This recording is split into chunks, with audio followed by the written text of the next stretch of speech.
Not afraid of relighting the debate, David Cameron today committed to opening more free schools, a tiny part of the school system,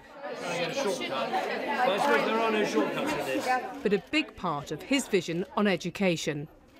How can you explain to parents that you're going to be spending money to create free school places, some of which might never be filled, when their own school might be taking a hit on its budget?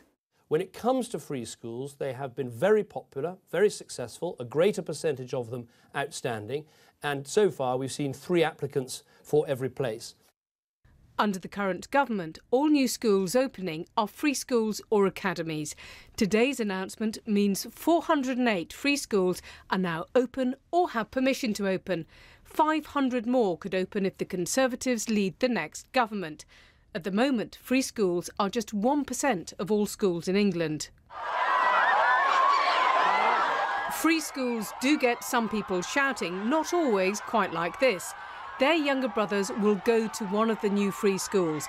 It could hire staff without teaching qualifications and decide what subjects are taught from scratch.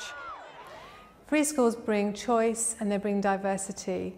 They bring new opportunities for the local area, for the local community in terms of the school provision that's available to them. This is about fundamentally different ideas of how schools should be set up and who they should answer to. David Cameron believes parents or charities should be able to open them without the involvement of local councils. But Labour argues that fundamentally undermines proper planning for school places and accountability. We want parents and teachers to come together with suggestions for opening new schools, but we want them to be in areas where we need to build new schools, and we want them to have qualified teachers in them, and we want them to be transparent about the finances. The Lib Dems aren't happy with schools setting up like this either. This one took its first pupils in September, and, says one local school governor, there wasn't the demand. We don't need additional places in that area.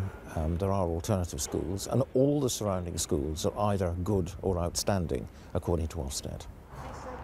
This was the first free school to close after standards dropped. They've had a mixed and controversial record, and it's too soon to say what lasting impact they'll have. Bronwyn Jeffries, BBC News.